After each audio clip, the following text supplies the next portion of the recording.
Mohammed, welcome to Let the Quran Speak. Thank you for having me. Bismillah. I have this phone. I'm obsessed with it, as is everybody in this age. How can we maintain focus in an age when, we have so many distractions, way more than previous generations? First, I would say that it's interesting that nowadays we actually crave distraction. We say, oh, my phone is distracting me, but we crave distraction. We feel the urge to check our phones, feel the urge to, and that's by design, right? A lot of technology, all the apps are designed so that they can compel you to feel distracted.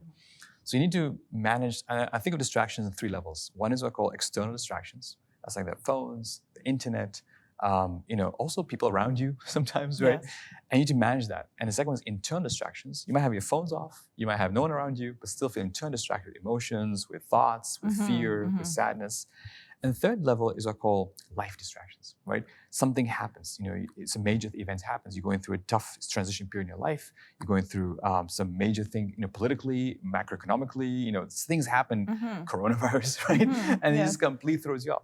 So how do you manage 3 distractions? So starting with the one you mentioned, the phone, the external distractions is on one, it's almost to recognize, okay, I recognize this thing distracting me. How can I manage it? So what I normally teach with my clients is, number one, start very simple things that almost make it harder for you to be distracted, which could be turning off all notifications. I mean, all notifications. And if you're just doing that one step, and we don't see that little red badge or those little pings, it's incredible how much I'll just drop your need to check your phone. Even if you're wearing Apple Watch and stuff like that, turn notifications completely so you don't feel the urge to check your watch and your phone.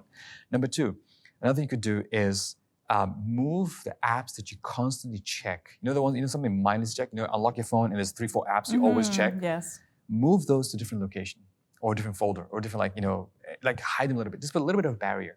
This is based on an experiment where they put 2 cookie jars. One cookie jar had a lid on, one cookie jar had no lid on. Both were open, but the one that had no lid on, less people ate from it. Why? Because there's that little barrier. I can open the lid to open the cookie. So I put a little barrier. Instead of you just mindless putting, like say, the Instagram or TikTok, whatever that's right there in front of you in the first page, put it somewhere a little hard so you have to almost think, do I need to go there or not? Put that barrier. The third thing that I actually discovered recently, which I found really fascinating, there's a feature in your phones called color filtering. And you can search for it in all systems. Look for grayscale. What grayscale does, it turns your phone gray. And suddenly your phone is so boring.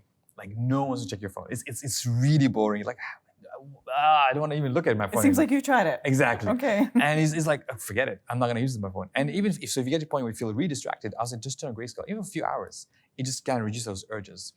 And finally, another step people might kind of throw shoes at us metaphorically is to delete social media apps from your phone. I'm saying, don't delete your accounts. You can have your accounts. Keep them on your desktop. You can go check the boring desktop. Instagram is very painful to do that.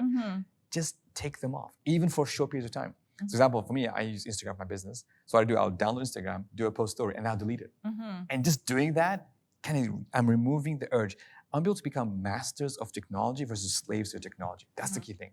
If you're saying, oh, I don't know, I feel distracted because it's so easy to distract. No, take control. Take control. This technology is meant to serve you, not for you to serve it. And I think the problem is that technology has benefits and disadvantages, right? So for example, Instagram, right? It's a great way to connect with people, or WhatsApp, right? We're all victims to those forwards on WhatsApp, right? But how do you avoid them if you need to communicate with your relatives? So who are the ones sending you those? I'm not saying to avoid, I'm saying manage it. Okay. So choose when I'll go in and check my WhatsApp, instead of being mindlessly checking every 10 seconds. And also create what I call focus sessions. For example, during my workday, I have 3 or 4 focus sessions. Those focus sessions are like 90 minutes long, and I'll put my phone away. So at least during those focus sessions, I'm not distracted. Outside those focus sessions, no, sure. I check my WhatsApp, I check my Instagram, I check what's happening online. All right, cool. Have your focus. But within that focus session, you say no. So create these environments, also manage your focus and take ownership of your focus, because focus is so important. More than energy, it's not about time management. It's about focus management. Because if you can manage your focus, the amount of stuff you can achieve in life is incredible. And that's why the opportunity cost, when you check your phone every 10 seconds, the opportunity cost of that checking and context switching is far greater than you imagine. Think about the opportunity cost in your spirituality. You can't focus on salah. Think of the opportunity cost in your family. Your kids don't know you don't know your kids because everyone's distracted. Opportunity cost in your work, in your career. the opportunity cost of being constantly distracted is so high. If you knew the value, we'd probably throw our phones away and realize, you know what, it's not even worth it. But as you said, we do need to interact with people, we do need to connect, but let's take control of our technology versus controlling us. What I'm hearing from you also is that willpower is overrated, right? 100%. So you have to control your environment, and so that you don't have to exercise that willpower. Absolutely. Benjamin Hardy, Willpower is a very great book about how you can manage environments to, instead of relying on willpower, which is hard, right? Because sometimes we're so tired, I want to check my phone, I just want to relax, right? And so, I need to think, how can I manage my environment, manage my technology, manage these distractions so that it does not impact my deep focus. And I think focus, I keep saying, is so priceless. And for us as Muslims, we should know our focus is on Allah subhanahu wa ta'ala. Our focus is the akhirah. Our focus is on serving us. If we're just constantly distracted, how are you supposed to be the best abd of Allah subhanahu wa ta'ala? It's like, imagine you're supposed to work for somebody and you're always distracted. I mean, Allah is watching you. You're supposed to be his slave. He owns you. You're the slave of a master. And you're like, I'm sorry, I've been distracted by checking my phone a little bit. I mean, it's like, it really is something we need to reconsider and rethink. We haven't made that connection yet. And I feel like our generations, because our generation is the generation that went from no phones or zero phones to like smartphones, we're still adjusting. And I'm hoping, people think, next generation even worse. Like, no, I think the next generation hopefully will be much more mature, and they'll understand that, you know what, I need to work with technology instead of it controlling, like control our parents. So I remember I did a workshop with kids.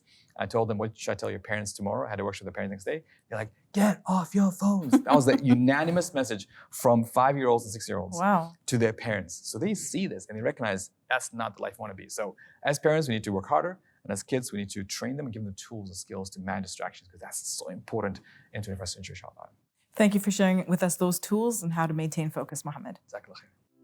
On behalf of Let the Quran Speak, I want to say thank you. You've helped us become the most widely watched Muslim TV show in Canada. I want to appeal to you to continue to support us. You can visit our website, QuranSpeaks.com. We also accept e-transfers to iGive at QuranSpeaks.com. And we're now on Patreon, so you can make a monthly contribution.